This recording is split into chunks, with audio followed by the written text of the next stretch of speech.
Isang buwan or magdadalawang buwan pa lang yung buhok niya simula nung bleach niya yung hair niya. Bali nag-DIY bleach siya sa hair niya. Kung kaya makikita natin, patsi-patsi yung pagkaka-bleach niya sa hair niya at naging dry ng husto yung kanyang buhok. Naging client ko na din itong client natin today. Nireband ko siya noong May 2022. Bali may bleach din ang buhok niya noon. Then nag-bleach na nga siya ulit.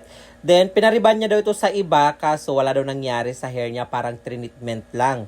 So, ang ginawa niya, bumalik siya ulit dito sa salon para nga ipaayos tong buhok niyang nasira. Ang client natin is nanggaling pang Malabon, so hindi siya nakabalik noon para magpariban ulit dahil malayo nga daw. Pero ngayon, sinadya niya ulit puntahan ako dahil nga hindi na tinatanggap ang buhok niya at sira na dahil sa bleach. Di ba may mga client talaga tayo mga pasaway after natin ayusin ang kanilang mga buhok, tapos pag naayos na, ipapagawa naman sa iba, din kapag nasira, babalik ulit sa atin.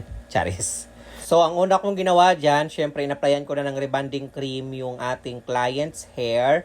Inuna ko munang inaplayan yung kanyang mga wavy na hair kasama yung last rebond niya ko no, na mukhang hindi naman na rebond. So, yung natitirang hindi ko inaplayan ng rebonding cream, yan yung parts na nirebond ko before. So, mahaba-habang regrowth na kumbaga. At after nga ma-process ng rebonding cream 1, yung buhok ng ating client, binanlawan na natin yung buhok niya. So makikita natin mukha ng pansit kanton yung buhok niya. Nagdikit-dikit na, charis. So papatuyuin ito natin ng 100% dry mga sis. At tinanong ko nga yung ating client kung bakit nag-bleach siya ulit ng hair niya dahil masisira yung buhok niya sa bleach. Sabi niya, nandyan naman daw ako para ayusin ang buhok niya kung hindi naman ito tungaw. Charis. Kaya utang na loob mga sis sa aking mga viewers dyan, wag na wag kayong magbi-bleach ng yung mga buhok, lalong-lalo na kung mga rebonded ang yung mga buhok, kung ayaw nyo maging ganito na parang pansit na yung buhok or worst, magputol-putol ang inyong mga hair lalo. At ito na yung buhok ng aming client after namin siyang mapatuyo. Then ang next na gagawin dito is ironing. At ito na, mukha na siyang Dalmatian. Nakita na yung mga parts na hindi niya nakulayan ng bleach. So super patchy talaga.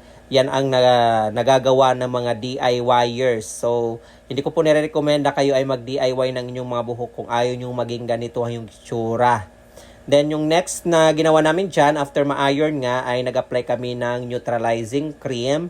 So, apply pa rin tayo ng neutralizing cream kahit ngarag na yung buhok. Hindi tayo nag-skip dito ng procedure. Mas maganda talaga pag hindi tayo nag-skip ng procedure dahil maganda yung result. So, after namin mag-neutralizing cream, binanlawan namin, then nag-apply kami ng treatment. Ang ginamit na namin na treatment ito is yung collagen treatment. Then, binabad lang namin siya ng 45 minutes. After that, pinabanlawan na namin. So, ito na, super suklay na kami dyan dahil nabanlawan na namin yung treatment. Then, afterwards, ay i-blow dry na natin. So, ito na, blower na tayo mga sis. So, kung makikita natin, malambot na yung buhok niya, kompleto pa rin, walang putol, walang rubberize, walang sunog.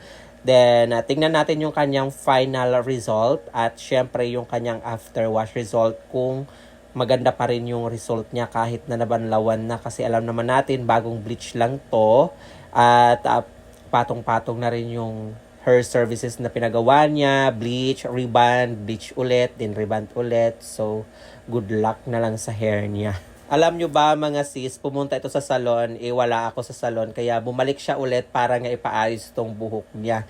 Bali, winarla ko nga muna to siya dahil sabi ko, inayos ko na tong buhok mo, tapos pinagawa mo sa iba, ngayong nasira, then nag-bleach ka pa, binalik mo ulit dito sa akin. Wala ka talagang kadala-dala.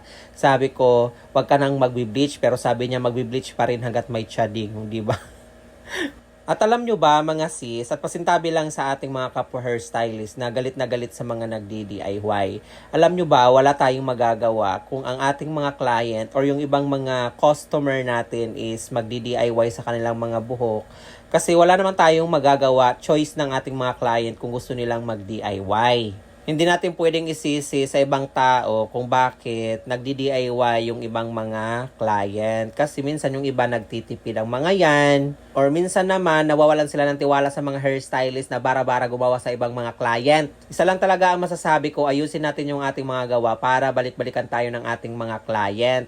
Hindi natin pwedeng isisi yung mga nagdi-DIY at sa ibang mga tao. Sa totoo lang, hindi rin ako pabor sa mga nagdi-DIY. Pero nagpapasalamat din ako sa kanila, sa kada-DIY nila dahil pag nasisira ang kanilang mga buhok, sa salon din ang kanilang mga bagsak. Oo. Pero promise talaga, hindi ko nire-recommend na kayo ay mag-DIY. Utang na loob, itigil nyo na ang pagdi-DIY. Wala talagang magandang may dudulot ang pagdi-DIY ng inyong mga buhok sa mga color, reband, or kahit sa bleach. O siya, ito na yung final result sa ginawa nating reband sa buhok ni Madam na kabibleach lang. So, tingnan naman natin yung kanyang after wash result. And this is our client's update after niyang mapaliguan yung kanyang buhok, mga sis. Kayo na po magbasa ng kanyang feedback. At ito naman yung video ng kanyang hair after nga niyang mapaliguan.